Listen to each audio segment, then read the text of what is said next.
பாசுரமும் கூட. பாசுரத்தை முதல்ல நம்ம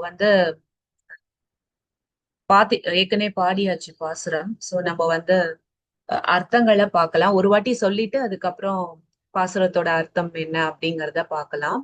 மாரி மலைமுழஞ்சில் மண்ணி கிடந்துறங்கும் சீரிய சிங்கம் அறிவுற்று தீவிழுத்து வேரிமயிர் பொங்க எப்பாடும் பேந்துதறி மூறி நிமிர்ந்து முழங்கி புறப்பட்டு போதருமா போலே நீ பூவை பூவண்ணா உன் கோயில் நின்றிங்கனே பூந்தருளி கோப்புடைய சீரிய சிங்காசனத்திலிருந்து யாமந்த காரியம் ஆராய்ந்து அருளேலோர் எம்பாவாய்.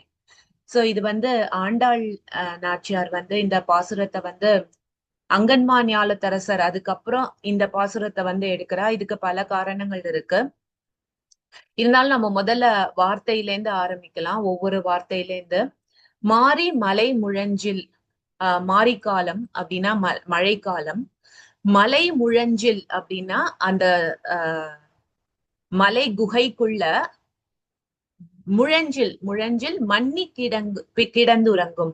மழை காலத்தினால குகைக்குள்ள சிங்கம் தன்னோட பெண் சிங்கத்தோட சேர்ந்து அணைச்சுண்டு படுத்துட்டு இருக்கு. முழஞ்சில் மண்ணி கிடந்து உறங்கும். கிடந்துனா படுத்து உறங்கி கொண்டிருக்கிறது. சீரிய சிங்கம் எது உறங்கி கொண்டிருக்கிறது அப்படின்னா சீர்மையான சிங்கம். உறங்கிதானே தூங்கின்னு தானே இருக்கு, அதுக்கு என்ன சீர்மை அப்படின்னு கேட்டா, தூங்கினாலும் சிங்கத்து பக்கத்துல நம்ம எல்லாம் போவோமா? பயப்படுவோம் இல்லையா? சிங்கம் தூங்கின்னு தானே இருக்கு, அதை போய் தொட்டு பார்க்கலாம் அப்படிலாம் நம்ம நினைக்க மாட்டோம்ல. அதனால தூங்கினாலும் சிங்கத்துக்கு அந்த சீர்மை இருக்கு, அதனோட ஏற்றம் குறையறது இல்ல. சீரிய சிங்கம் அறிவிற்று தீவிழுத்து. அதுக்கு அடுத்து என்ன பண்றது? அது இப்போ மழை காலம் முடிய போறது. அதனால அது என்ன பண்றது அப்படின்னா, அதை தெரிஞ்சுண்டு எழுந்துக்கிறது. எதுக்காக? வேட்டையாட போகணும் இல்லையா? அறிவிற்று அந்த அறிவு ஏற்படுறது. இப்போ நம்ம எழுந்து அடுத்து வேட்டையாட போகணும் அப்படிங்கிறது. அப்போ மாறி மழை முழஞ்சில் மண்ணி கிடந்துறங்கும் சீரிய சிங்கம் அறிவிற்று தெரிஞ்சின்றது. அதனால தீ விழித்து கண்களை திறக்கும் போதே அதனோட தீக்ஷண்யம் தெரியறது. அறிவிற்று தீ விழித்து அதுக்கப்புறம் என்ன பண்றது? வேரி மயிர் பொங்க. வேரி மயிர்னா தன்னோட சிங்கத்துக்கு இருக்கக்கூடிய முகத்துல இருக்கக்கூடிய பிடரி முடி அப்படின்னு சொல்லுவோம். பிடரி மயிர் அத என்ன பண்றதுன்னா பொங்கறது. அது சிலுத்து கொள்றது. அப்ப என்ன ஆறுது? அதுல இருக்கிற தூசி அப்புறம் நீர் துளிகள் இதெல்லாம் சிதறி போகுது. வேரி மயிர் பொங்க எப்பாடும். எப்பாடும்னா தன்னோட உடலை நன்னா முறுக்கிக்கிறது. வாயை திறந்து பெருசா கொட்டாவி விட்டுண்டு நாக்க சுழல்றது. எப்பாடும் பேந்துதறி. எப்பாடும் பேந்துதறி நன்னா உடலை ஆட்டிக்கிறது. மூறி நிமிர்ந்து. மூறி நிமிர்றது. அப்ப என்ன பண்றது? இத தண்டாகாரம் பிண்டாகாரம் சொல்றது. நம்ம கேட் கவ் போஸ் அப்படின்னு சொல்றோம்ல யோகால. அந்த மாதிரி தண்டாகாரம்னா காலை நன்னா விரிச்சு வச்சுட்டு முன்னாடி பின்னாடி விரிச்சு வச்சுட்டு சோம்பல் முறிக்கிறது, ஸ்ட்ரெச் பண்ணிக்கிறது. பிண்டாகாரம்னா ரெண்டு காலையும் குறுக்கின்ட்டு அப்புறம் முதுக வளைச்சி உடம்ப சுலபப்படுத்திக்கிறது. அப்புறம் என்ன பண்றதுன்னா முழங்கிறது. சிங்கம் எழுந்த உடனே இதெல்லாம் பண்ணிட்டு கர்ஜனை பண்றது. எதுக்காக கர்ஜனை பண்றது அப்படின்னா, நான் புறப்பட போறேன். யாருக்கெல்லாம் பயமா இருக்கோ அவெல்லாம் இங்க விட்டு ஓடி போயிடலாம். சாமர்த்தியமா என்ன பண்றதுன்னா, நான் யாரையுமே யார் சாவதானமா இல்லையோ, கவனம் இல்லாம இருக்காளோ அவளை போய் நான் அடிச்சேன் அப்படின்னு நாளைக்கு பேர் வரக்கூடாது இல்லையா? அதனால நன்னா கர்ஜனை பண்ணிட்டு அதுக்கப்புறம் என்ன பண்றது? புறப்படுறது. போதருமா போலே. போதருமா போலேன்னா என்ன? அந்த இடத்துல இருந்து கிளம்புறது. அது மாதிரி அப்படின்னு ஆண்டாள் இது வரைக்கும் சொல்றா. அப்ப என்ன கிருஷ்ணர் கேக்குறார் அப்படின்னா, சரி இப்போ வரைக்கும் நீ என்னோட முரட்டு தன்மையை சொன்னியே, அப்ப நான் சிங்கம் பாரி முரட்டு தன்மை உடையவனா அப்படின்னு கேட்கும் போது, இல்ல உன்னோட முரட்டு தன்மையை நான் 4 வார்த்தைகள்ல 4 வரிகள்ல சொல்லியிருக்கேன். ஆனா உன்னோட சௌலபியம் அத 2 வார்த்தையில தான் நான் சொல்ல போறேன். நீ பூவை பூவண்ணா. போதருமா போலே நீ கண்ணனை குறிக்கிறா. பூவை பூவண்ணா சிங்கத்தும் போல பகவானுக்கு அந்த ஸ்வராட் இல்லையா? அவருக்கு ஹைலி இண்டிபெண்ட். ஆனா அதே சமயம் அவர் வந்து பூவை போல ரொம்பவும் மிருதுவானவர். கிருஷ்ணாஷ்டகம்ல சொல்றோம் இல்லையா, அசதி புஷ்ப சங்காசம் ஹார நூபுர சோபிதம். பகவானோட மேனி வந்து ரொம்ப மிருதுவான தன்மை உடையது. ஏதாவது ஒரு ஆபரணம் போட்டா கூட அந்த இடம் செவந்து போயிடுமா. அப்போ அந்த தன்மையை குடிக்கிறது, அப்புறம் அவரோட நிறத்தையும் குடிக்கிறது. ஒரு தாமரை இதழ் போல மெதுவானது, அசதி புஷ்பம் இல்ல குவலையா புஷ்பம் போல அந்த நிறத்தை உடையவர், கருமேக நிறத்தை உடையவர். அதுக்கப்புறம் அப்போ சிங்கம் போல அவருக்கு வந்து வீரமும் இருக்கு, அந்த ஆளக்கூடிய தன்மையும் இருக்கு. அதே சமயம் தன்னோட பக்தர்கள்னு வரும்போது பகவான் எப்படி இருக்கார், ரொம்ப மிருதுவா இருக்கார். அவகிட்ட ரொம்ப எளிமையா இருக்கார், ரொம்ப அனுகிரகத்தோட பாக்குறார், கருணைய கொடுக்கிறார். அந்த மாதிரி அன்பு பரிவோட பக்தர்கள் கிட்ட வந்து நடந்துக்கிறார். அந்த விதத்தை, அந்த ஒரு தன்மையை குறிப்பதற்காக ஆண்டாள் நாச்சியார் வந்து பூவை பூவண்ணா அப்படின்ற வார்த்தைய உபயோகிக்கிறான். சரி, இது வரைக்கும் வர்ணனையெல்லாம் முடிஞ்சிருது. இப்போ மெயினா என்ன சொல்றா, அடுத்து என்ன சொல்ல வரா, எதுக்காக கண்ணனை வந்து இவ்வளவு வர்ணனை கொடுத்தா அப்படின்னா, உன் கோயில் நின்று இங்கனே போந்தருளி. உன்னோட கோயில் இது வந்து இப்போ கிருஷ்ணரோட இடம் அப்படின்னு ஆயிடுது. இதுக்கு முன்னாடி 16வது பாசுரத்துல நந்தகோபனுடைய கோயில் அப்படின்னு ஆண்டாள் நாச்சியார் வந்து அந்த வார்த்தையை உபயோகிக்கிறா. ஆனா ஒரு 7 பாசுரம் கழிச்சு இப்போ அது கிருஷ்ணன் கையில வந்துடுது. அந்த வீடு வந்து இப்போ கிருஷ்ணருக்கு சொந்தமாயிடுது. அப்கோர்ஸ் எல்லாமே கிருஷ்ணருக்கு சொந்தம். பட் இந்த பாசுரத்தோட கிரமம் படி பார்த்தா 16வது பாசத்துல வந்து நந்தகோபனோட கோயில், இப்போ வந்து உன் கோயில் ஆயிடுது. நாளைக்கு ஆண்டாள் வந்து கல்யாணம் பண்ணின்னு வந்தானா அது அவளோட அது ஆயிடும். அப்போ பகவான் வந்து எல்லாத்தையும் அட்ராக்ட் பண்ணக்கூடியவர். ஆனா எல்லாத்தையும் தனக்கே வச்சுக்காம மத்தவாளுக்கும் பகிரக்கூடியவர். இப்போ உன் கோயில் நின்று இங்கனே போந்தருளி. அப்போ ஆண்டாள் நாச்சியார் என்ன சொல்றா, உன் கோயில், நீ வந்து இப்போ உன்னோட கோயில் அங்க இருக்க, அங்கேந்து இங்க வரணும் அப்படிங்கறத தெரிவிக்கிறா. ஏன் அந்த விஷயத்த அவ சொல்றா அப்படின்னு பார்த்தானா, 16 இதுக்கு முந்தின பாசுரம் 22வது பாசுரத்துல வந்து செங்கன் சிறி சிறிதே எம்மேல் விழியாவோ அப்படின்னு சொல்றா. மெதுவா உன்னோட கண்களை திறந்து எங்க மேல கடாட்சிக்கணும், எங்களுக்கு அருள் பாலிக்கணும் அப்படின்னு சொல்றா. அப்போ கண்ணன் என்ன பண்ணா, ஓ அப்படியா அப்படின்னு சொல்லி அங்கேருந்தே வந்து கடாட்சிக்கிறதுக்கு முடிவு எடுத்துட்டு அங்கேருந்தே எல்லாம் பண்ணிடலாம் அப்படின்னு நினைக்கிறார். ஆனா ஆண்டாள் நாச்சியார் என்ன சொல்றா, இல்ல உன் கோயில் நின்று இங்கனே போந்தருளி, அங்க இருந்துட்டே பண்ணிடாத, இங்க வந்து எங்களுக்கு அருள் பாலி. ஏன் அப்படின்னா, ஏன்னா படுக்கை அறை அப்படிங்கிறது வந்து தர்மசாஸ்திரமே சொல்றது படுக்கை அறையில பொய் சொல்லலாம் அப்படின்னு சொல்லி. அதனால அங்க இருந்துன்னு நீ ஏதாவது எங்களுக்கு நாங்க வந்த வேண்டிய விஷயத்த வந்து அவசரமா நீ முடிச்சிட்டேன்னா, அதனால நான் பொறுமையா எழுந்து உட்காந்து நின்றுண்டு நடந்துண்டு அதுக்கப்புறம் இங்க ஒரு சிம்மாசனத்துல, உன்னோட சிம்மாசனத்துல வந்து உட்காந்துண்டு அதுக்கப்புறம் நாங்க வந்த விஷயத்த பத்தி நீ வந்து கேளு அப்படிங்கறத இங்க குறிப்பா சொல்றா. அதே மாதிரி ஏன் வந்து பகவான் அங்கேயே உட்கார்ந்து அருள் பாலிச்சாலும் சர்வேஸ்வரன் பகவானுக்கு ஸ்வராட்டு அபிக்ஞா எல்லாமே தெரியும். அப்போ அவர் வந்து அங்கேயே உட்கார்ந்துட்டாலும் கூட அவரால் நமக்கு மேல கடாட்சிக்க முடியாதா அப்படின்னு கேட்டா முடியும். ஆனா ஆண்டாள் என்ன சொல்றா, பரமேஸ்வர் பிரபு குறிப்பிட்ட மாதிரி அங்கேருந்து அவர் வந்து கண்ணை விழிக்கணும், அதுக்கப்புறம் அமரணும், அப்புறம் நிக்கணும், அப்புறம் நடக்கணும். அந்த அழக நாங்க வந்து சேவிக்கணும். பகவானோட அமர்ந்த கோலம், முதல்ல எழுந்துக்கிறார், அப்புறம் எல்லாருமே பெட்ல எழுந்த உடனே உட்காருவோம் இல்லையா, அதுக்கப்புறம் தான் நின்று அதுக்கப்புறம் நடப்போம். அந்த மாதிரி அமர்ந்த கோலத்தையும் சேவிக்கணும், அப்புறம் நின்ற கோலத்தையும் சேவிக்கணும், நடந்த கோலத்தையும் சேவிக்கணும். இங்க நீங்க ரொம்ப பாப்புலரா இங்க கோயில்ல திருநீர்மலை கோயில் வந்து இருக்கு. அங்க பார்த்தேன்னா இந்த 4 பகவான் வந்து அமர்ந்த கோலம், நின்ற கோலம், இருந்த கோலம், நின்ற கோலம், நடந்த கோலம், இது 3த்தையுமே வந்து நம்ம சேவிக்க முடியும் திருநீர்மலையில. நடந்த கோலம் எதுனா வாமனனா நடக்கிறாரு இல்லையா, அந்த கோலத்தையும் நம்ம வந்து இங்க இந்த கோயில்ல வந்து சேவிக்க முடியும். சோ அந்த அழக பார்க்கணுங்கிற ஆர்வத்துல ஆண்டாள் வந்து உனக்கு எல்லாமே தெரியும், நீ எல்லாமே அங்கேயே உட்கார்ந்துட்டு பண்ண முடியும், ஆனா என்னோட விண்ணப்பம் என்னன்னா உன்னோட அந்த 3 அழகையும் நான் சேவிக்கணும், தரிசனம் பண்ணணும் அப்படிங்கிறதுக்காக உன்னோட இடத்துல இருந்து நீ நின்று உட்கார்ந்து நின்று நடந்து மறுபடியும் இங்க வந்து அமர்ந்த கோலத்துல எங்களோட விண்ணப்பத்தை வந்து கேட்கணும் அப்படிங்கறது ஆண்டாள் நாச்சியார் சொல்வோம். உன் கோயில் நின்று இங்கனே போந்தருளி கோப்புடைய சீரிய சிங்காசனம். அந்த கோப்புடைய சீரிய சிங்காசனம், அந்த சிங்காசனம் இருக்கு இல்லையா, அது வந்து ரொம்ப சீரிய தன்மை, சிறப்பு தன்மை கொண்ட சிம்மாசனம். இப்ப பகவான் வந்து அங்க உட்கார்ந்தார். அந்த சிம்மாசனம் பகவான் மட்டும் யார் உட்கார்ந்தாலும், அந்த ஒரு ராஜா இருக்கார், அவர் சிம்மாசனத்துல உட்கார்ந்துட்டார் அப்படின்னா அவருக்கு அந்த பொறுப்போட வந்து அவருக்கு அந்த ஒரு வழக்கு எடுக்கிறார்,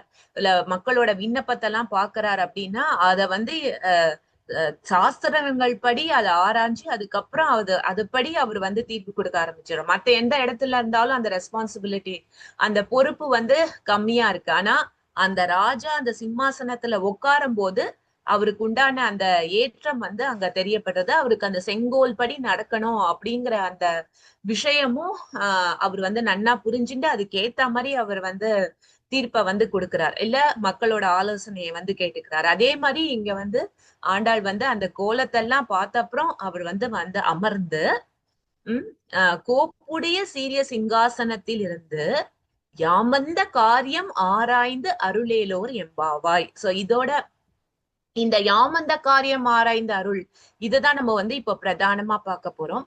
இதுல வந்து என்ன சொல்றா ஆண்டாள் நாச்சியார் அப்படின்னா, நம்ம ஏற்கனவே பார்த்த மாதிரி நம்மளோட காரியம் என்ன. இப்போ சயனிச்ச கோலம் அப்படின்னு பார்த்தோம்னா, இதுக்கு முந்தின ஸ்லோகங்களையும் ஆண்டாள் நாச்சியார் சயன கோலத்தை வந்து சேவிச்சுட்டா. அப்போ முந்தின ஸ்லோகங்கள்ல பார்த்தோம்னா 16வது ஸ்லோகத்துல வந்து உம்பியும் நீயும் உறங்கேலோர், அங்கேயும் பகவான் படுத்துன்னு தான் இருக்கார், அந்த சைன கோலத்தை சேவிச்சுட்டா. அதுக்கப்புறம் 19வது பாசுரத்துல பார்த்தேன்னா கொத்தளர் பூங்குழலி நப்பினை கொங்கை மேல் வைத்து கிடந்த, அங்கேயும் சைன கோலத்தை வந்து சேவிச்சுட்டா.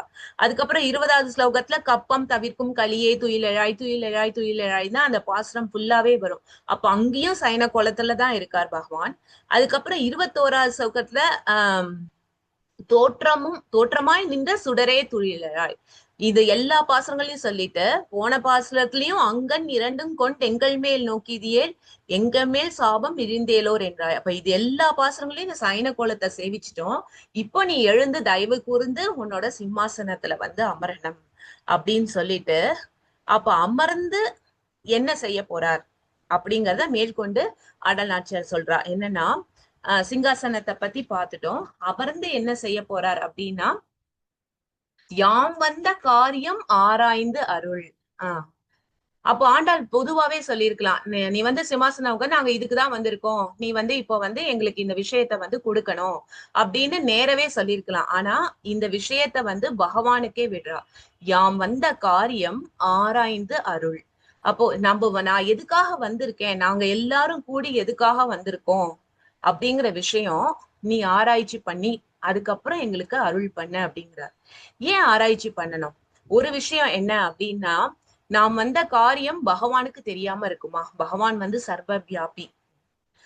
பகவத்கீதையில பகவான் சொல்றார், உபதிஷ்டா அனுமந்தா பர்த்தா போக்தா மகேஸ்வரா பரமாத்மேதி இதிஜா இபியுக்தஸ்.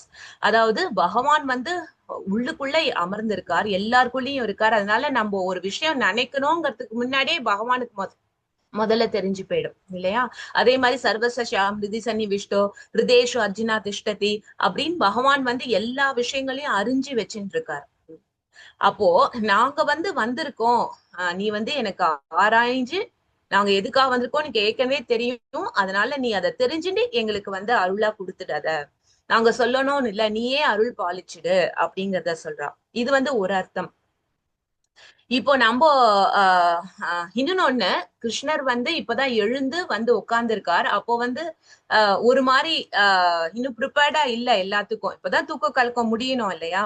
அப்ப என்ன பண்றா, நம்ம வந்து இப்போ நம்ம வந்து உடனே நம்ம வேணுங்கிற விஷயத்த கேட்டுட்டோம் அப்படின்னா என்ன ஆகும், ஒருவேளை கிருஷ்ணர் வந்து குடுக்கலாம் கொடுக்காம போலாம். இப்போ உதாரணத்துக்கு ராமர் வந்து அயோத்தியாலேருந்து கிளம்பி சித்திரக்கூடத்துக்கு வந்துட்டாரு. அப்போ பரதன் அங்க இல்ல. ஆனா பரதன் வந்த அப்புறம் ரொம்ப வருத்தப்படுறார். ராமனோட எச்சிலை உண்டு வாழ்வேனே அன்றி நான் வந்து ராமனோட ராஜ்யத்தை எடுத்துக்கவே போறது கிடையாது அப்படின்னு சொல்லி எல்லாரையும் கூட்டிட்டு தானும் சித்திரக்கூடத்துக்கு வரார். வந்து ராமா நீ வந்துடுங்கிறார். ஆனா அவரை அப்போ வந்து சரணடைஞ்சு அவர் கேட்ட விஷயம் வந்து நடக்கல. ராமர் வந்து கண்டிப்பா சொல்லிட்டார், நான் வரப்போறது இல்ல, நீ போய் என்னோட பாதுகையை வச்சுட்டு நாட்டை ஆண்டுக்கோ அப்படின்னு சொல்லிட்டார். ஒருவேளை அந்த மாதிரி நான் இப்போ வந்த உடனே கேட்டுட்டேன் அப்படின்னா பரதனோட விஷயம் மாதிரி நடக்காமலும் போகலாம். அதே இது லக்ஷ்மணன் வந்து கேட்டார், ஆனா உடனே கிருஷ்ணர் வந்து உடனே சொல்லல, இருந்தாலும் லக்ஷ்மணன் வந்து ரொம்ப பிடிவாதமா நான் கண்டிப்பா உன்னோடதான் வருவேங்கும் போது அதை ஏத்துட்டார்.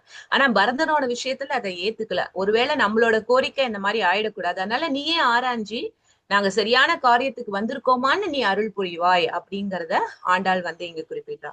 அதே மாதிரி நம்மளோட சேவை இருக்கு இல்லையா, இப்போ நம்ம ஆண்டாள் மாதிரி எல்லா சத்சங்கத்தோட சேர்ந்து ஒரே நோக்கோட கிருஷ்ணரை போய் எழுப்புறா, அதுக்கப்புறம் கிருஷ்ணர் கிட்ட சேவை கேட்கிறா. அதனால இந்த விஷயத்த வந்து அவ வந்து நேரடியா சொல்லாம சிற்றன் சிறுகாலை பாசுரத்துக்கு வச்சுட்டான். என்னன்னா சரணாகதி அடைஞ்சு பகவானோட சேவையை கேட்கணும், அதுதான் அவளோட ஆர்வம். இப்போ அந்த ஆர்வத்தை வந்து கொஞ்சம் இன்னும் பல பாசுரங்கள் தள்ளி சிற்றன் சிறுகாலைக்கு வந்து வச்சுட்டா அப்படிங்கிறது ஆண்டாளோட எண்ணம். ஆனா இந்த ஆர்வம் இருக்கு இல்லையா, இது வந்து ரொம்ப முக்கியம் கிருஷ்ண பக்தியில. இப்போ பிரபு கூட இந்த ஆரம்பிக்கும் போது சொன்னார், பரமேஸ்வர் பிரபு, நம்மளோட எந்தூசியாசம், அந்த ஆர்வம் வந்து ரொம்ப ரொம்ப முக்கியம். நம்ம சேவைகள், நம்ம செய்யக்கூடிய எந்த சேவையா இருந்தாலும் சரி, அத வந்து நம்ம ஒரு இலக்கோட பகவானோட பிரீத்திக்காக நம்ம செய்யணும் அப்படிங்கிற இலக்கோட நம்ம செய்ய ஆரம்பிக்கணும். அப்போ அந்த ஆர்வம் வந்து குன்றாம இருக்கும். அந்த ஆர்வம் வந்து நிறைய இடங்கள்ல நம்மளோட ஆச்சாரியர்கள் வந்து அந்த ஆர்வத்தை பத்தின விஷயத்த வந்து சொல்றான். உதாரணத்துக்கு வந்து இந்த ஸ்லோகம், இது வந்து சைத்தன்ய சரிதாமிர்த. ஆக்சுவலா இந்த ஸ்லோகம் வந்து பக்தி ரசாமிர்தத்துல வந்து கூறப்பட்டிருக்கு. பக்தி ரசாமிர்தத்துல வந்து ரூப கோஸ்வாமி இந்த ஸ்லோகத்தை வந்து சொல்றார். எப்போ நம்ம வந்து கிருஷ்ணரோட பக்தியில ஈடுபட்டு சேவைகள் செய்ய ஆரம்பிக்கிறோமோ, அதுல முழு கவனத்தோட ரொம்ப நேர்த்தியா கான்சியஸா நம்ம இந்த ஒவ்வொரு சேவையில ஈடுபடும் போதும் இது கிருஷ்ணரோட பிரீத்திக்காக செய்யப்பட வேண்டியது, அந்த இலக்கோட கிருஷ்ணரோட பிரேம பக்திய அடையணும், அந்த இலக்க வச்சுட்டு நம்மளோட சேவைகளை செய்யறோம் அப்படின்னா அந்த விஷயம் கிருஷ்ணரை நம்ம கிட்ட கூட்டின்னு வருது. நம்ம நல்ல சேவைகள் செய்யறோம், ஆர்வத்தோட செய்யறோம், பகவான திருப்திப்படுத்துறதுக்காக ஒவ்வொரு விஷயமா 16 ரவுண்டு ஜபம் பண்றோம், 16 மாலைகள் நம்ம பண்றோம், அதுக்கப்புறம் பகவத்கீதா வகுப்புகளை வந்து சேர்ந்துக்கிறோம், பாகவதம் படிக்கிறோம். இதெல்லாம் செய்யும் போது மெக்கானிக்கலா இல்லாம பகவானோட திருப்திக்காக நம்ம செய்ய ஆரம்பிக்கிறோம். அப்படிங்கும் போது அப்போ பக்தியோட தன்மை என்ன, பக்தியோட தன்மைகள் என்ன, பண்புகள் என்ன அப்படிங்கறத ரூப கோஸ்வாமி குறிப்பிடும் போது அதே பக்தி ரசாமிர்த சிந்துல கிளேஷாக்னி சுபதா மோக்ஷ லகுதா கிருத்து சுதுர்லப சாந்தார்த்த விசேஷாத்மா ஸ்ரீ கிருஷ்ண ஆகர்ஷணி அப்படின்னு 6 பண்புகள் இருக்கிறதா சொல்றார். அப்போ நம்ம வந்து கிருஷ்ணரோட சேவையில ஈடுபடும் போது அதுல ரொம்ப ஆர்வமாவும் பகவானுக்கு பிரீத்தியா இருக்கணும் அப்படிங்கிற அந்த தூய எண்ணத்தோட நம்ம செய்ய ஆரம்பிக்கும் போது தானே நம்மளோட மத்த விஷயங்கள், அந்த அனர்த்தங்கள் எல்லாம் அழிக்கப்படுறது. அதுதான் வந்து கிளேஷாக்னி. அப்புறம் அதுவே நமக்கு வந்து எல்லா மங்களகரமான விஷயங்களையும் கொடுக்கறது. அதுக்கப்புறம் மோட்சத்தின் மேல நம்ம இருக்கிற விருப்பத்தை வந்து அகற்றிடுறது. எந்த ஒரு பக்தனும் கிருஷ்ண பக்தி செய்யறது வந்து கிருஷ்ணரோட பிரேமைய பெறுவதற்காக, மோட்சத்திற்காக அல்ல, அதையும் நமக்கு வந்து விளக்கிறது. அப்புறம் சூதுர்லப, ரொம்ப ரொம்ப அதிசயமான விஷயம். கிருஷ்ண பக்தியில நம்ம எடுத்து வைக்கிறதே ரொம்ப ரொம்ப துர்லபம். ஆனா அந்த விஷயத்தையும் நமக்கு சுலபமா பகவானோட சேவையை வந்து கொடுத்துறது. அதே மாதிரி சாந்தார்த்த விசேஷாத்மா, அது வந்து ஆட்டோமேட்டிக்காவே நம்ம வந்து நம்மளோட ஆனந்தத்தை வந்து அதிகரிக்கிறது. அப்போ கிருஷ்ண பக்தியில இருக்கிறவர் தனியா ஹாப்பினஸ தேடி போகணும்ன்ற அவசியம் இல்லை. எந்த விதமான மெட்டீரியல் என்கேஜ்மெண்ட்ல இழக்கணும் அப்படிங்கிற அவசியம் கிடையாது. கிருஷ்ண பக்தியே வந்து எல்லா விஷயங்களையும் பூர்த்தி பண்ணிடுறது. இங்கேயே நம்மள வந்து மங்களகரமா வச்சுக்கிறது. அதுக்கப்புறம் பகவானை அடையறதுக்கு உண்டான வழியும் வந்து காமிச்சு கொடுக்கறது. அப்போ பகவானை அடையறதுங்கிறது வந்து நம்ம முயற்சி எடுத்து இல்ல, ஆனா பகவானே வந்து நம்ம பண்ற தூய்மையான சேவையினால அட்ராக்ட் ஆயிடுறாரு, கவரப்படுறாரு. அதுதான் கடைசியா ரூப கோஸ்வாமி பண்புகள்ல சொல்றார், ஸ்ரீ கிருஷ்ண ஆங்கர்ஷணி. அப்ப நம்ம சேவை செய்யும் போது, பகவான ப்ளீஸ் பண்றதுக்காக பண்ணும்போது, பகவான் தானே நம்மளோட சேவையில பிரீத்தியாயி நமக்கு அனுகிரகம் பண்றார். அதுக்கப்புறம் இந்த ஸ்லோகம் சைத்த பக்திரசாமுதல வந்து இந்த ஸ்லோகம் மூலமா இந்த விஷயத்த வந்து ரூப கோஸ்வாமி வெளிப்படுத்துறார்.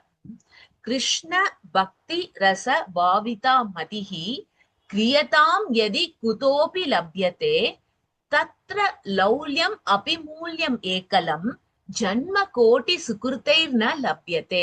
அப்போ இப்போ நம்ம கிருஷ்ண பக்தியில இருக்கோம் அப்படின்னா அந்த லௌல்யம், அந்த பேராசை, பகவானுக்கு தூய்மையான சேவை செய்யணும் அப்படிங்கிற அந்த பேராசை வந்து மேரோங்கி இருக்கணும். ஆனா அந்த லௌல்யம் வந்து சுலபமா கிடைக்கிறது இல்ல. கோட்டி ஜென்ம சுகிருத்தி ந லப்யத்தை, நிறைய நம்ம பல ஜென்மங்களா நம்ம வந்து சுகிருத்தி சேர்த்து வச்சா கூட அந்த லௌல்யம் கிடைக்கிறதுங்கிறது வந்து ரொம்ப துர்லபம். ஆனா நம்மளோட ஆச்சாரியர்களோட அனுகிரகத்தினால நம்ம குரு பரம்பரை முழுக்க பார்த்தோம் அப்படின்னா எல்லாருமே மஞ்சரிகள் தான். அப்பேற்பட்ட மஞ்சரிகள் நமக்கு வந்து அந்த வழிய சுலபமா காட்டி கொடுத்து போயிருக்கா. சுலபனா அவ வந்து தன்னோட நிலையில இருந்துட்டு பிருந்தாவனோட ஸ்மரணையில இருந்துட்டு அப்படியே அவ கிளம்பி இருக்கலாம். ஆனா அந்த விஷயங்கள் என்ன, எப்படி செய்யணுங்கிறத நமக்கு வகுத்து கொடுத்துட்டு போயிருக்கா. அப்போ நம்ம கௌடிய சம்பிரதாயத்துல இருக்கோம் அப்படின்னா இந்த லௌல்யத்தை நம்ம அடையறதுக்கு முயற்சி பண்ணணும். முயற்சிங்கும் போது நம்ம எல்லாருமே இப்ப சாதனா பக்தி பண்ணிட்டு இருக்கோம்.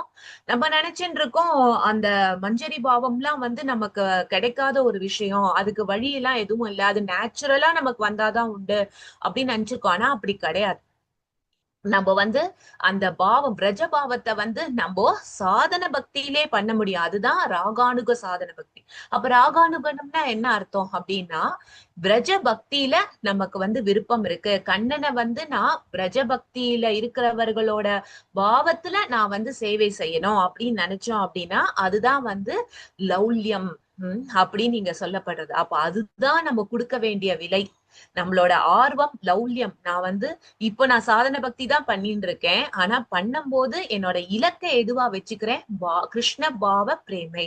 இதுதான் என்னோட இலக்கா வச்சுட்டு நான் பண்றேன் அப்படின்னா மெதுவா நம்ம அந்த இலக்கை நோக்கி நகர ஆரம்பிப்போம். அப்படி இல்லை அப்படின்னா நான் வெறும் இங்க விதிகளை தான் ஃபாலோ பண்ணேன், 4 ரெகுலேட்டிவ் பிரின்சிபல்ஸ் ஃபாலோ பண்ணுவேன், 16 ரவுண்ட் பண்ணுவேன், அதோட எனக்கு முடிஞ்சுது அப்படின்னு நினைச்சோம் அப்படின்னா அது நம்மளோட பக்தியோட முன்னேற்றத்தை வந்து ரொம்ப ஸ்லோ டவுன் பண்றது. அனர்த்த நிவர்த்திக்கே பல ஜென்மங்கள் நம்ம எடுக்க வேண்டியதா இருக்கு. ஆனா ஒன்ஸ் நம்மளோட இலக்கு வந்து கிருஷ்ணரை தான் அடையணும், தூய பக்தி அப்படின்னு வச்சுட்டோம், பிரேமை தான் நம்மளோட இலக்கு அப்படின்ட்டோம்னா இந்த அனர்த்தங்கள்லாம் நம்ம கான்ஷியஸா அவாய்ட் பண்றோம்னு அவசியம் இல்ல. அந்த ஆர்வமே, அந்த லௌல்யமே அதெல்லாம் வந்து அகற்றிடுறது. அதுதான் மேற்கொண்டு ரூப கோஸ்வாமி வந்து உபதேசாமிர்தத்திலையும் சொல்றார். நம்ம எப்படி சாதனா பக்திய வந்து பிராக்டிக்கலா பண்றது அப்படிங்கறத 8வது ஸ்லோகத்துல அவர் வந்து சொல்றார். தன்னாம ரூப சரிதாதி சுகீர்த்தி நானோ ஸ்மிருத்யோர் கிரமேண ரசனா மனசி நியோஜ்ய திஷ்டன் பிரஜே ததனுராகி ஜனானுகாமி காலம் நயே தகிலகிதி உபதேச சாரம். எல்லாம் நம்மளோட கௌடி சம்பிரதாயத்தோட உபதேசங்கள் எல்லாத்தோட சாரம் என்ன அப்படின்னா இந்த 3வது வரி, திஷ்டன் விரஜே தத் அனுராகி ஜனானுகாமி. திஷ்டன் நம்ம வந்து விரஜ பூமியில நம்மளோட நிஷ்டைய வந்து வச்சுக்கணும். அப்ப நான் சொல்லலாம், நம்ம எல்லாரும் பிரஜபூமியில இல்லையே, நான் வந்து என்னோட வீட்டுல தானே இருக்கேன், என்னோட குடும்பத்துக்குள்ளதானே இருக்கேன், ஆனாலும் பாசிபிள். அது பாசிபிள் கிடையாது. பிரஜையில தான் போய் இருக்கணும். ஆனா மூடு பிரஜையோட மூடா இருக்கணும். அது மேற்கொண்டு எப்படி பண்ணணுங்கிற தத் அனுராகி, தத்ங்கிறது நீ கிருஷ்ணரை குறிக்கிறது.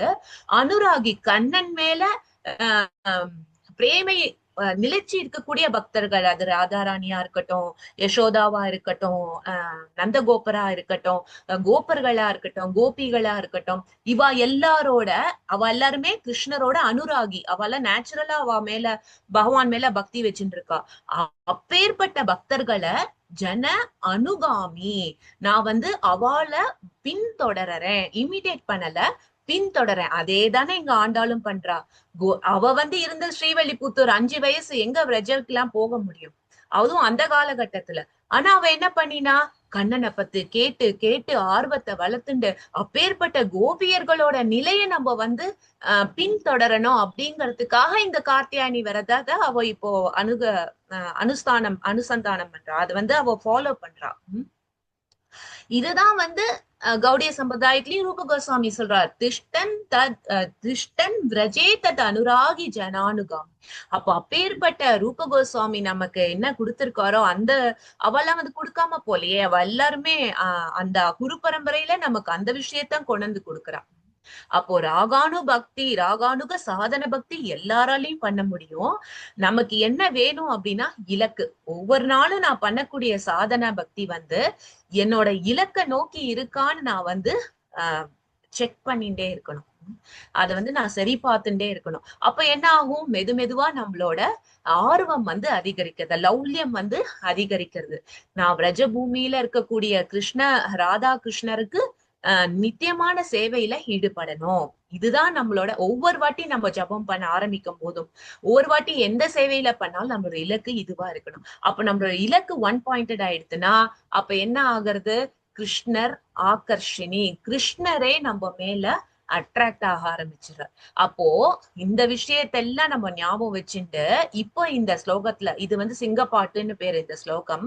அப்ப இந்த விஷயத்தெல்லாம் நம்ம ஞாபகம் வச்சுட்டு இந்த ஸ்லோகத்தை படி பார்த்தோம் அப்படின்னா நம்மளோட பக்திய பண்ணிட்டே இருக்கோம், அந்த ஆர்வம் அதிகரிச்சுட்டே போறது. அப்ப என்ன ஆறுது, கிருஷ்ணர் தானே வந்து அனுகிரகம் பண்றார். நமக்கு எந்த தீங்கு யார் நினைக்க பார்த்தாலும் நம்ம அதெல்லாம் டீல் பண்றோன்ற அவசியமே கிடையாது. பகவான் வந்து தன்னோட அனுகிரகத்தினால அது எல்லாத்தையும் போக்கிடுறார். அதேதான இங்க கோதையும் பண்றா. அதேதான பிரகலாதன் வந்து ஒரு வாட்டி அவ அப்பா ஆபத்து வரும்போது மட்டும் ஜபமாலை எடுத்து ஜபம் பண்ணாரான்னா இல்ல, அவரோட பக்தி தானா நடந்துட்டு இருந்தா. அவரு வந்து ஸ்மரணையில எப்போதுமே இருந்துட்டு இருந்தார். ஆனா அந்த பக்தனுக்கு ஆபத்துன்னு வரும்போது இரண்யகசிப்பு தானே கேட்டான். பிரகலாதன் வந்து எவ்வளவோ துன்புறுத்திட்டான் பிரகலாதனை. ஆனா கடைசியா கேக்குறாரு இரண்யகசிப்பு, இது கடைசி எந்தெல்லாம் நிறைய பண்ணிருக்கலாம், ஆனாலும் இரண்யகசிப்பு கேக்குறாரு பிரகலாதன்ட்ட. அப்போதான் பிரகலாதன் சொல்றார், ஓ நீ வழிபடக்கூடிய ஹரி அது வந்து எல்லா இடத்துலயும் இருக்காரா அப்படின்னு கேக்குறார். அப்போ பிரகலாதன் சொல்றார், எல்லா இடத்துலயும் இருக்கிறார். எப்படி எல்லா இடத்துலயும் இருக்கிறான்னு சொல்றார், ஏன்னா அவரால பார்க்க முடியறது கண்ணனை. அந்த நிலை அவர் பூர்ண பர்ஃபெக்டட் ஸ்டேட்ல இருந்தார், பூர்ண நிலையில இருந்தார், தூய பக்தியோட பூர்ண நிலையில இருந்ததுனால அவரு சாஸ்திர ஞானத்தை வச்சுன்னு சொல்லல எல்லா இடத்துலயும் இருக்காருன்னு, அதுவும் இருந்தது. ஆனா அவரால பார்க்க முடிஞ்சது நரசிம்மரை எல்லா இடத்துலயும். நரசிம்மர் இல்ல, விஷ்ணுவை எல்லா இடத்துலயும் அவரால பார்க்க முடிஞ்சது. ஆனா ஹிரண்யகசிப்பு கேட்கும் போதுதான் அவர் அதை சொல்றார். கேட்கும் போது தன்னோட என்னால பார்க்க முடியாது, எல்லா இடத்துலயும் இருக்கா, நான் சொல்றேன் இந்த தூண்ல இருக்காரா, ஆமா இந்த தூண்ல இருக்கார் அப்படிங்கறத வெளிப்படுத்தினார் பிரகலாத மகாராஜ். ஆமா இருக்கார் அப்படிங்கும் போது ஹிரண்யகசிப்புக்கு அகம்பாவம். அவர் என்ன நினைக்கிறார், நான் கட்டின தூணு உள்ளுக்குள்ள எப்படி யாராவது இருக்க முடியும் அப்படிங்கிற ஒரு அறிவற்ற தன்மை, அறியாமை, அகம்பாவம். அந்த அகம்பாவம் எல்லாம் போன ஸ்லோகத்துல தொலைஞ்சு போயிடுது. யார் ஒருத்தர் வந்து பகவானை பத்தின தெரிஞ்சுட்டு அத வந்து பகவானை அடையணும்னு நினைக்கிறாளோ அவ அகம்பாவத்தை விட்டுறா. அதான் போன அங்கன்மான ஆலத்தரசர் அபிமான பங்கமாய் வந்து நின் பள்ளிக்கட்டின் கீழே சங்கம் இருப்பாள் போல். அங்க அபிமானம் எல்லாம் விட்டு போயிடுது. அதுக்கப்புறம் சரண்டர் ஆறு. ஆனா இங்க ஹிரண்யகசிப்பும் அந்த நிலையில இல்ல, அவருக்கு புரியல. அப்போ பிரகலாதன் சொல்றா இங்க இருக்காரு. ஏன்னா பிரகலாதன் எல்லா இடத்துலயும் கிருஷ்ணரை பாக்குறாரு. அந்த நிலை வந்து நம்மளாலையும் அடைய முடியும். ப்ரொவைடட் லௌல்யம் அபி ஏக்கலம் மூலம். அந்த லௌல்யம் இருக்கணும். அந்த லௌல்யம் அடையறதும் ஒன்றும் நமக்கு வழி இல்லாம இருந்தா பரவாயில்ல, வழி கொடுத்தல்ல நம்ம நடக்க போறோம், அவ்வளவுதான். அப்போ என்ன நமக்கு ரூப கோசாமி பக்தி ரசாமிருது கொடுத்திருக்காரு அப்படின்னா 26 வருஷங்கள் அவர் அதுல போட்டிருக்காரு. அவரோட எல்லா விஷயங்களையும் எல்லா சாஸ்திரங்களையும் ஆராய்ஞ்சு 26 வருஷம் அந்த பக்தி ரசாமிருத எழுதி நமக்காக கொடுத்திருக்காரு. ஆனா நம்ம என்ன பண்ணணும், அந்த வழியில நடக்கணும், அவ்வளவுதான். அப்ப அவளோட அனுகிரகம் கிடைக்கிறது. நடக்கும் போது நம்மளாலையும் மெதுவா கிருஷ்ணரை வந்து எல்லா இடத்துலயும் பார்க்க முடியாது. கிருஷ்ணர் வந்து நம்ம அப்போ இப்போ பிரகலாதனோட நிலை பார்த்தேன்னா, பிரகலாதன் கூப்பிட ஆபத்து என்னை காப்பாத்துன்னா பிரகலாதன் கூப்பிடவே இல்லை. ஆனா நரசிம்மர் வந்து அவரே வந்தார். ஏன்னா பக்தி, நம்மளோட தூய பக்தி வந்து கிருஷ்ணரை நம்ம கிட்ட ஆகர்ஷணம் பண்றது, ஈர்க்கிறது, நம்ம கிட்ட பகவானை வந்து ஈர்க்கிறது. அப்ப நம்ம தனியா ப்ரொடெக்ஷனுக்காக போகணும்ன்ற அவசியமே கிடையாது. ரெண்டாவது, பகவான் வந்து நம்மளோட பக்தியை ப்ரொடெக்ட் பண்றார். நெகாபிரிக்ரம நாசோஸ்தி பிரத்யவாயோ நவித்தியத்தை. அவர் நம்மளோட பக்தியை வந்து காப்பாத்துறாரு. அது உடல் சரீரம் அழியக்கூடியது, அத பிரகலாதனுக்கு நன்னாவே தெரிஞ்சது. அதனால்தான் ப்ரொட்டஸ்டே பண்ணல. அவர் வேணும்னா கிருஷ்ணர் எனக்கு இந்த உடலை வச்சிருக்கட்டும், இல்லைன்னா எடுத்துக்கட்டும் அப்படிங்கிற அந்த நிலையில அவர் இருந்தார். அப்ப ப்ரொடெக்ஷன் தானாவே வருது. அப்ப நம்ம பண்ண வேண்டியது தூய பக்தி தொண்டு. அததான் நம்மாழ்வாரும் சொல்றார். நம்மாழ்வார் என்ன சொல்றார்? நோற்ற நோம்பில்லேன் நுண் அறிவில்லேன், ஆயினும் உன்னை விட்டு ஒன்றும் ஆற்ற நிற்கிலேன். எனக்கு வந்து கர்மயோகம் தெரியாது, நோற்ற நோம்பில்லேன், எனக்கு எதுவுமே ரூல்ஸ் அண்ட் ரெகுலேஷன் கர்மயோகம் எல்லாம் எனக்கு தெரியாது, நுண் அறிவில்லேன், ஞான யோகமும் கிடையாது. அதேதானே பியூர் டிவோஷனல் சர்வீஸ். ரூப கோஸ்வாமி அதே தானே சொல்றார். அந்யா அபிலாஷிதா சூன்யம் ஞான கர்மாதி அனாவிருத்த பக்தி. அதுதான் தூய பக்தி. அதுக்கப்புறம் அது கிருஷ்ணரை நோக்கி இருக்கணும். அனுகூலேன கிருஷ்ண அனுசீலனம். அதுதான் வந்து பக்தி ருச்சி, தூய பக்தி. பியூர் டிவோஷனல் சர்வீஸோட வியாக்கியானம் கொடுக்கும் போது இததான் டெபினிஷனா கொடுக்கிறார் ரூப கோஸ்வாமி. அப்போ நம்மாழ்வாரும் அததான் குறிக்கிறார். எல்லாருமே பார்த்தேன்னா கோதையும் அததான் விரும்புறா. இப்ப கேட்க போறதும் கோதையும் அததான் கேட்க போறேன். ஆனா இப்போ டக்குன்னு கேட்கல. பகவான் ஆராய்ஞ்சுக்கட்டும், நான் வந்து தூய்மையா வந்திருக்கேனா இல்லையான்னு பகவான் ஆராய்ஞ்சுக்கட்டும், இல்லைன்னா அந்த காமங்களையும் அகற்றிட்டு எனக்கு கொடுக்கட்டும். அப்போ நம்ம கம்ப்ளீட்லி டிபெண்ட் ஆன், ஃபுல்லா நம்ம கிருஷ்ணர் மேல நிலச்சி நம்மளோட ஹிருதயத்தை வைக்கும் போது அப்போ ப்ரொடெக்ஷன் தானாவே வந்துடுறது. ப்ரொடெக்ஷனும் எங்க வருது அப்படின்னா உடலுக்கு கிடையாது. உடல் பண்ணுவார், அது அவரோட விருப்பம். நம்மள இங்க வச்சு நம்மளோட சேவையை வாங்கிட்டு நம்மளோட லௌலியத்தை அதிகரிக்கிறதா இருக்கட்டும், இல்லைன்னா இன்னொரு உடல் கொடுத்து அங்கேயும் பக்தி சேவையை தொடர வைக்கிறது, அது அவரோட விருப்பம். ஆனா நம்ம என்ன பண்ணணும்? பியோர் டிவோஷனல் சர்வீஸ் பண்ணணும். தூய பக்தியை மட்டும்தான் நம்ம செய்யணும். எந்த விதமான ஜட விருப்பங்களும் இல்லாம, எந்த விதமான ஞானத்துல நிஷ்டை இல்லாம, மோட்சத்துல ஆர்வம் இல்லாம, பக்தன் ரஜத்துல இருக்கக்கூடிய ராதா கிருஷ்ணர் மற்றும் அங்க இருக்கக்கூடிய பக்தர்களுக்கு சேவை செய்யணுங்கிற ஆர்வத்தோட நம்ம செய்யும் போது என்ன ஆறுது? நமக்கு எல்லா இடத்துலயும் கிருஷ்ணரை பார்க்க முடியாது, கிருஷ்ணரோட சம்பந்தத்துல எல்லா விஷயத்தையும் புரிஞ்சுக்க முடியாது. அப்ப பிரகலாதன் என்ன சொல்றார்? எல்லா இடத்துலயும் சாகர ஜங்கம தேக்கே நதக்கே தாரமூர்த்தி சர்வத்திர நிஜ இஷ்ட தேவ ஸ்பூர்த்தி.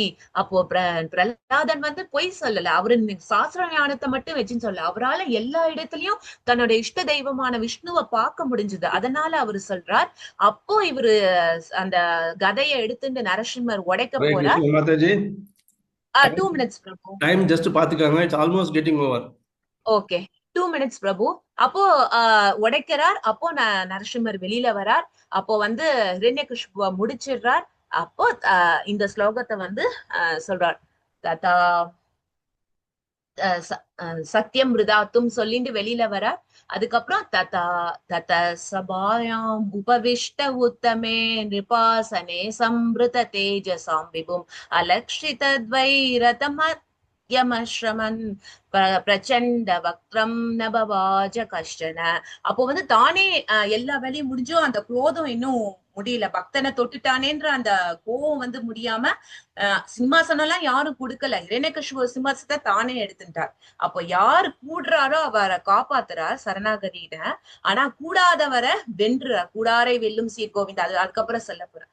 சோ இந்த நரசிம்மரை நம்ம வந்து பிரகலாதன் வந்து கூப்பிட்டு வரல, ஆனா பிரகலாதனோட பக்தியை பார்த்து நரசிம்மர் வந்து காப்பாத்தினார். அதே மாதிரி நம்ம பிரஜ பக்தியில நம்ம வந்து திஷ்டமா இருந்தோம் அப்படின்னா நம்ம தூய பக்திக்காக கிருஷ்ணர் கண்டிப்பா அன்பு பரிமாற்றத்துல வந்து ஈடுபடுறார். சோ இதோட சொல்லி நான் என்னோட உரையை நிறைவேற்றிக்கிறேன். வாய்ப்பு கொடுத்த எல்லாருக்கும் என்னோட நன்றியை தெரிவிச்சுக்கிறேன். Hare Krishna Mataji, very nice Mataji. Time இருந்தாக்கா மீனாட்சி மாதாஜி பாசுரம் ஒன்னாவது சொல்லிடுங்க மாதாஜி.